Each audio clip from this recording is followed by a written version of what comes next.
BloodThief is probably my favorite game right now, and by extension, it's probably my favorite game ever to speedrun. The movement, the visuals, just the aesthetics of the game, and simply the controls make it really stand out to me. The game demo went live recently, the 4th of February 2025, if anyone's watching from the far future, and I was simply captivated the second I saw the title screen. Largest, the creator of the game and a YouTuber, posts devlogs on his channel, and that's how I, and most likely many other people, actually learned of the game. But you see, Blood Thief is fun, and as I said, it's probably my favourite game to speedrun, but it isn't without its flaws.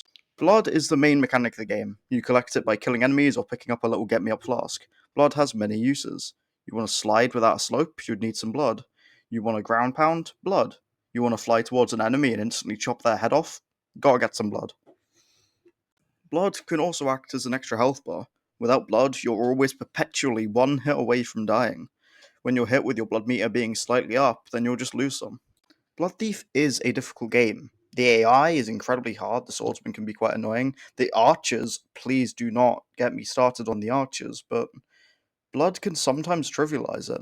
It's a precious commodity on some maps and on some levels, but in other places, you have basically infinite amounts of it, and you could shred through all of the enemies and take your time with the parkour. And Blood Thief is, on its base mechanics, at its basic level, it's a speedrunning game. So I thought, how fast can you beat Blood Thief without using blood? And if it's even possible? The instant and simple answer is no. You can't beat Blood Thief without blood. On the first level, even, you're blocked by a gate which only opens after killing all of the enemies in the room, gaining you blood. But that isn't the full story. You're forced to gain the blood, sure, but who's forcing you to use it? Blood slowly drains from your bar, which, by the way, is a very fun mechanic to make people play speedy, and there are a lot of different things that you could do without having blood at all. Take sliding, for instance. I mentioned you can use blood to slick up your backside and make you slide without a hill, but if you don't have any blood, you can still slide. Sure, it loses you a ton of speed, but if you're on a slope, you can gain crazy amounts of speed as well without a single drop of blood. And well, with all of this being said, what even are the rules for the challenge? Well, they go as follows. No blood allowed, obviously. So I'm not allowed to dash, ground pound, or slide when I have blood in my meter. That's really the only rule, but I would like to note that even if the level is possible to do without collecting blood entirely, I may kill enemies unnecessarily or pick up a vial of blood. This is not a pacifist run, though I might try that another day. And so the challenge begins. This is the first level of the game. Normally, it teaches you how to use your blood properly and the base mechanics of the game, but we don't need a tutorial level here. It's time to think outside the box. Or, well, outside of the map. Here, I'll show you the route that we will be taking, but a slowed down version.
This isn't too hard. It looks super flashy, but mechanically it isn't too bad to pull off. Although, I did get help. You see, there are three swords in the game. The base one, the Sire's Blade, grants us 20% bonus blood on a kill. Useless to us. Equally useless for the challenge is the Sliver of Darkness, granting half of a bar of blood when you spawn in. But then there's the Weeping Blade. You gain very increased air control with this thing, and it genuinely feels like you're floating compared to the other weapons. Even without this, it still gives a buff that we can actually use in the challenge, unlike the other weapons, so I will be using this sword for the remainder of the challenge. But anyway, that's enough lore dumping. Here is level 1, Varu Underbelly, Bloodless. Okay, so starting the challenge off very nicely. I just got God Killer without spending blood, and I was not recording, so let's go through that again. It only took me a little while, so I don't think it would take too long to get again.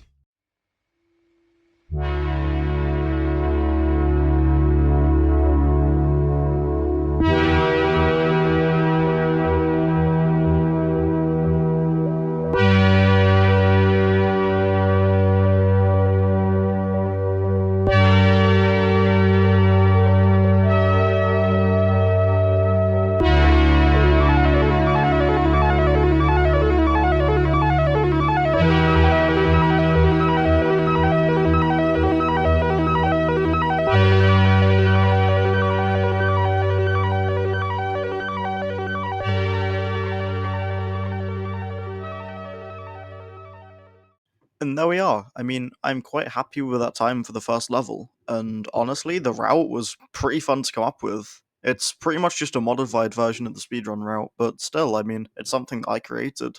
I'm not sure if anyone else is doing or has done a Bloodless challenge before, but so far it's been really fun. I'm recording this as I've just completed the first level, so I'm still riding off the hype a little bit. Something that I'm quite extra happy about is the fact that I got the medal that I did. Godkiller is the author's time, meaning that I did the same as him without having one of the game's base and core mechanics. Medals are going to be something that I strive for, but some levels might be a little bit too difficult to actually go for high tier ones. Alright, so next level, level 2. Honestly, I'm quite afraid of it. It's definitely a lot more difficult than the first one to do Bloodless, and to do a Cthulhu, I mean, is the next level after all. But I'm quite excited, honestly, after the first one, how quickly that went, I'm still, honestly, I have hope that I'll be able to do it quite quickly. And, well, wish me luck. So, like I did for the first level, I'm going to show you a slowed route for level 2, the Varu rooftops, and yeah, I'll just let it play out.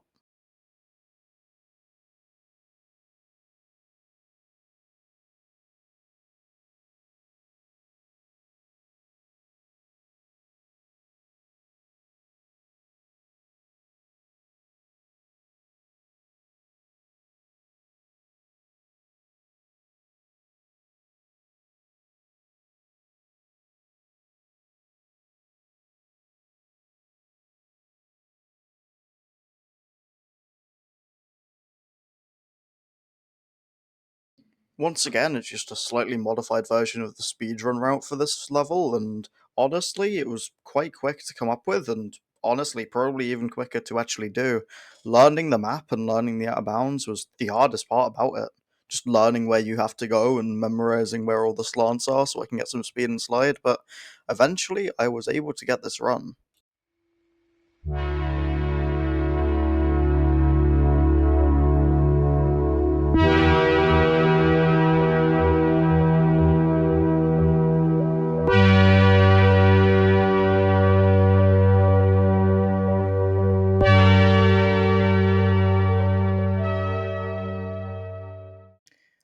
The route was quite easy. It was pretty easy to pull off. Probably the easiest Bloodless level. Level 1 has of course, it's the tutorial level, so it has a lot of places where you're supposed to, and the outbound skips quite a lot of them, but not all of them. So, I believe that level 2 is probably the easiest Bloodless, and it was quite free, but I am recording this voiceover after completing level 3 and 4 Bloodless, and let's just say level 3 took twice the amount of time that level 1 and 2 did, including finding a route. Level 3. Level 3 was, honestly, it was quite soul crushing. Level 1 and 2 were, for lack of a better word, simple compared to the next two, and I honestly almost quit the challenge doing these two levels. I'm going to show you level 3, and I'm going to show you the completed run, and then I'll show you every single problem that I had every single step of the way.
I really liked level 3.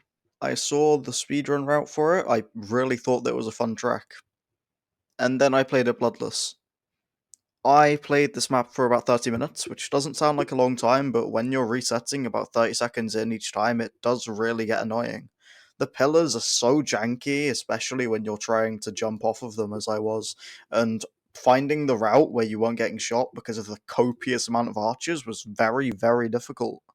Honestly, I'm quite proud that I got it, and I'm not sure if I'm gonna go for a better time later on, but I might, I'm not too sure. But I think I'll cut it into a perfect half. So what I'm going to do is I'm going to stop this video here. So yes, this is the outro. Hello. What I'm going to do is this video is the first 3 levels. I still have level 5, 6 to complete, and then I will upload a separate video with those levels in them. So we'll go 3 levels for each video.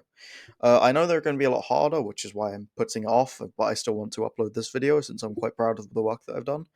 Uh, I will probably do somewhat of a blooper reel or a fun little silly video to do the sandbox bloodless because there is a way to finish the sandbox level.